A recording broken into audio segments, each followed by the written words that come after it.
Good morning, children. So today our topic is solution. Okay, because already we are continuing with the water topic. So we have seen the different types of solutions, diluted solution, concentrated, saturated, unsaturated, all those things. Today we are going to see two topics. One is concentration of a solution and solubility of a solution. So before going into the topic, let us recollect what we have already learned about solution. Now, what is a solution? A solution is a homogeneous mixture of two or more substances is called as a solution. Then we classified that, we learnt about true solutions, suspensions, colloids, all those things we learned. So today, let us begin with a new topic, concentration of a solution. What is meant by concentration of a solution? Concentration of a solution is the amount of solute dissolved in a given quantity of a solution. I am repeating it again. It is the amount of solute dissolved in a given quantity of the solution. We call it as the concentration of a solution. The concentration of a solution can be expressed in two different ways. One is mass percent and the second one is volume percent. Okay, the mass percent and volume percent. Now, let us see what is meant by this both mass percent and volume percent. So, before going into that, we will make still more clear about the concentration of a solution. Okay, so what I am going to do is, we are going to prepare a solution. How to prepare a solution now? We have taken 100 grams of solvent and we have also taken 36 grams of a salt. That is nothing but our solute. Imagine we are preparing a solution. What is a solution? It is a mixture of solvent and solute. Now, to prepare a solution, what we are doing is, we are taking 100 gram of solvent that is taken in a tumbler and we are taking some amount of salt, that is 36 gram of salt we are just taking, and we are adding it, we are stirring and we are dissolving it. Our solution is ready. Now, I want to know the concentration of a solution. Now, we already know that 36 gram of the substance is dissolved in 100 gram of a solvent. Now, let us see how to calculate the concentration. So, concentration of a solution is given by the formula mass of the solute by mass of the solution into 100. Now, what is the first one? Mass of solute taken. How much gram of salt we took? 36 gram of salt. Second one, what is the formula? Then again we have to find out mass of solution. What is meant by solution? Solution means it is a combination of both solute and solvent. How much of solvent we took? 100 grams. How much of solute we took? 36 grams. So what is the mass of the solution? 100 plus 36 is equal to 136. So how to find out the concentration? What is the formula? Mass of a solute divided by mass of the solution into 100, because we are calculating in percent. So 36 divided by 136 into 100. So 26.47 is the concentration of a solution. This is called as mass percent. When we will consider the mass percent, we will consider the mass percent to calculate the concentration of a solution when the solute is a solid. Now you are very clear with the picture. We have taken a salt to dissolve. Suppose if both the component of a solution is only solvent. For example, alcohol is dissolved in water. Okay, then how to find out the concentration? So we have to go for the second one, that is volume percent. So when is volume percent is used? It is mostly used when the solute and the solvent are liquids. We are supposed to use volume percent. So what is the volume percent formula? The volume percent is defined as the volume of solute in ml present in 100 ml of a solution. It is used when both the solute and solvent are liquids. Both the solute and solvent are liquids. Okay. So let us see the formula for volume percent. So the formula is volume of solute divided by volume of solution into 100. Volume of solution into 100. Okay. Now let us assume that. Now you can have a notebook in your hand. Let me tell you the calculation. Just you have to note down volume of a solute. So suppose I am going to take 10 ml of alcohol. So what is the volume of solute? 10 ml. I am going to add 90 ml of water to that. How much of water I am going to add? 90 ml of water. So let us take the formula. Volume of solute is what? 10. What is the volume of solution? Volume of the solution is nothing but volume of solute plus solvent, that is 10 plus 90, that is 100. Okay, multiplied by 100 because the form we are to convert. So 10 into 100 by 100, that is nothing but 10%. That means 10 ml of alcohol was taken and it is diluted to form 100 ml. That is the meaning of the statement volume percent. So these are the two ways by which we can calculate the concentration of a solution. Now we have to be very clear here. Mass of a solution. Mass of a solution means mass of the solute plus mass of the solvent. We call it as the mass of the solution. What is meant by volume of a solution? We have to be very clear. Here is what the students make a mistake. Why? Because they don't calculate the solution, the word they don't calculate it. They just put solute on the top and solvent below, but that is wrong. So we have to be very, very clear. Mass of the solute divided by mass of the solution. Volume of the solute divided by volume of the solution, and both we have to multiply by 100 in order to convert into a percentage. I think now we are clear with the calculation of concentration of a solution. Now let us see about the solubility. Okay, we are going to see about the solubility. What is meant by, because this I think solubility we have already done in one of the slides. Again let us continue with the solubility. What is solubility? The solubility of a solute in a particular solvent at a given temperature is equivalent to the maximum number of grams of the solute necessary to saturate 100 gram of that solvent at that particular temperature. So, the solubility of a solute. We are taking a solute, for example, any salt, and we are taking a solvent, any solvent for that matter, 100 ml of any solvent we are taking. And we are trying to dissolve that particular salt in the solvent till it forms a saturated solution at a particular temperature. Now, this amount of the solute that gets dissolved is called as the solubility of that particular solute. Okay, solubility of that particular solute. So, solubility of a particular solubility at a particular temperature is defined as the maximum amount of solute in grams that can be dissolved in 100 gram of the solvent at that temperature and 1 atmospheric pressure.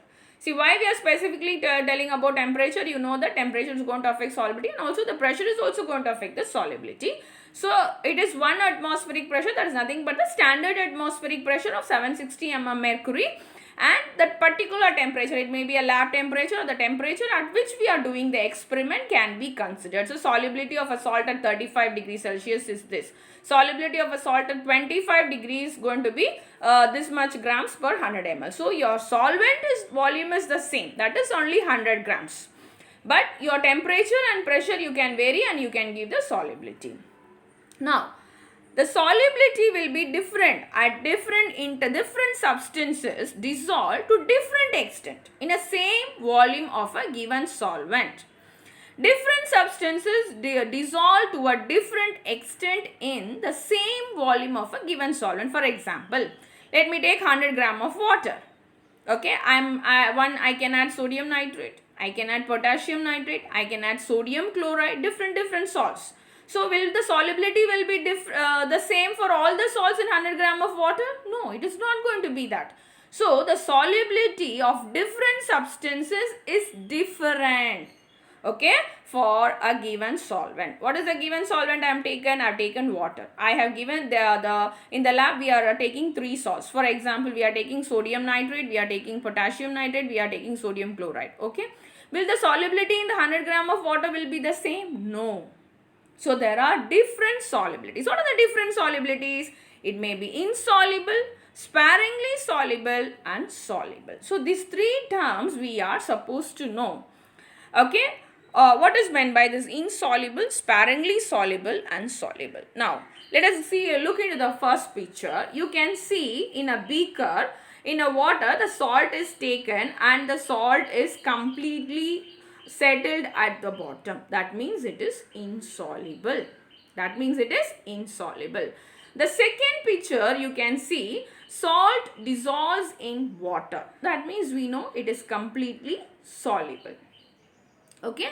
Now when it is insoluble, we call it as negligibly soluble. A substance that has negligibly it is soluble, then it is only we call it as insoluble. That means sometimes we use the word negligibly soluble. That means it is insoluble. Okay. Soluble, you know. In between the two lies the term sparingly soluble. What is this sparingly soluble? That is what I have taken the next picture. That is nothing but you can see the descriptive term and the parts of the solvent required per one part of the solute. Okay. Now let us go to the fourth point there, sparingly soluble. When you take the sparingly soluble, it means what? 30 to 100 part of a solvent is required for one part of a solute. So one part of a solute, example, let us take 1 gram. For that 1 gram of that solute, it may require 30 to 100 gram of a solvent to dissolve. If that is the condition, then we call it as sparingly soluble. There are different levels of solubility, but only in our textbooks it is given only 3. That is why we are going to only soluble, insoluble and sparingly soluble. Insoluble is otherwise called as negligibly soluble also. So just you have to know these terminologies. Now, let us go to the factors that affect solubility. So, solubility of a substance will not always be uniform. So, two factors we have already said is one is temperature, the other one is pressure.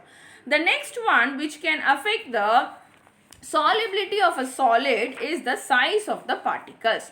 For example, when the particle size is small, okay, when the particle size is small, it dissolves very faster. For example, you have the powdered salt also, you have crystal salt also in your home. Imagine you have powdered salt and crystal salt. Take just 50 ml of water in a glass and try to dissolve both. You will automatically find out that the salt which is powdered, it will dissolve faster when compared to the crystal salt. Why? Because the powdered salt has a larger surface area to come in contact with water. That is the reason. So, size of the particles definitely is going to affect the solubility. Stirring. Suppose we are going to make a juice in a cold condition. So what do? We stir it. We stir it so that it dissolves faster. So stirring brings the solvent and solute contact more. The contact between the solute and the solvent happens when you are going to stir it. What is the first statement I said for size of the solute particles? I said the surface area will be more exposed when the particle size becomes very small. That is the reason it dissolves faster. Same way stirring, it brings more contact between the solute and the solvent. Again, the solubility of is also affected by the temperature. For solids to dissolve in a liquid, you can heat it, it will dissolve faster. But the solubility of a gas in a liquid decreases with the temperature. Already we have learned that why the boiled water is very flat in taste. In the lower classes you would have learned. When we take the water and we boil it, what happens? The gas escapes when it boils. That is what we have learned. So when the temperature increases, automatically the solubility of the gases decreases. But whereas the solubility of the solid increases. Nature of the solvent. You are taking a solvent. For example, you are taking alcohol. You are taking water. You are taking acid. And you take a salt. The solubility of the salt will not be the same in alcohol and acid and water. It differs. So, nature of the solvent is also a criteria which affects solubility. Pressure, you know that when you apply the pressure, it is very easy for us to dissolve the gases also. So, pressure affects the solubility of gases also. Now, the last part that we are going to see now is the solubility curve. What is meant by a solubility curve? That is what you are seeing in the picture now. A solubility curve is a linear graph that plots changes in solubility of a solute in a solvent against changing temperature. I repeat again. So you are seeing a graph there. What does it show? Okay, let us take a straight line which is between 30 and 40 degrees. You can see a straight line of NaCl. Can you see there? Yes, you can note down in the graph. Okay, it is a straight line. That means what? When the temperature is increased from 0 to 100 degrees Celsius, the sodium chloride remains as a straight line. That means the solubility of sodium chloride doesn't vary at all. The solubility of sodium chloride does not vary. Okay, now let us take the yellow color line which is showing potassium nitrate. You can see the solubility of potassium nitrate from 10 degrees to 100 degrees. That is, even at 60 degrees it shows a maximum level. That means it is rising as the temperature increases. So what is the solubility graph shows? The changes in the solubility of a particular solute. You are taking a solute. How does the solubility of that particular solute changes in a solvent? In a solvent. What is the solvent which is preferred in our graph is? Can you make out from our graph what is the solvent that is being taken? It is nothing but it is shown in the y-axis, solubility in grams per 100 gram of water. So what is the solvent taken? The solvent taken in our graph is water. Okay, and the solvent taken in our graph is water. What is the range of temperature that is taken in the x-axis? From 0 to 100 degrees Celsius. Temperature is taken in terms of degrees Celsius. So what does the solubility curve show us? The solubility curve shows us the difference in the solubility of a particular solute in a given solvent when we vary the temperature. From this we can interpret a lot of things. Why is this solubility curve very important?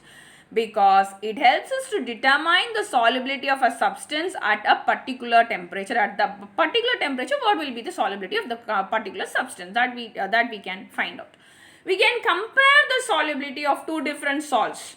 Okay, at a particular temperature. On cooling, how does the salt behave? On heating, how does the salt behaves? So all these interpretations can be found out using this particular graph.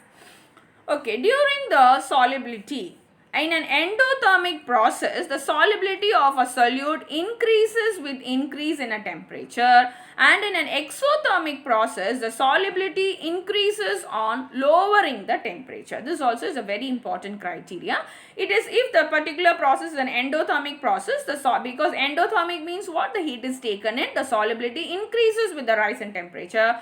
Whereas in an exothermic process, the solubility increases on only lowering the temperature. So please go through this graph very clearly. It's a very important graph for us to remember. So with this, this video I am concluding this. So next there are problems given in your textbook. Try to learn it, but we will do the one or two. I'll try to do it in the video, or if you're not comfortable, we'll continue with the next text there and we'll start the problems later. But so these problems are important, so kindly go through it, and I will try to put a video for 2 or 3 problems, and I will give you some other problems as homework, and try to watch the video regularly.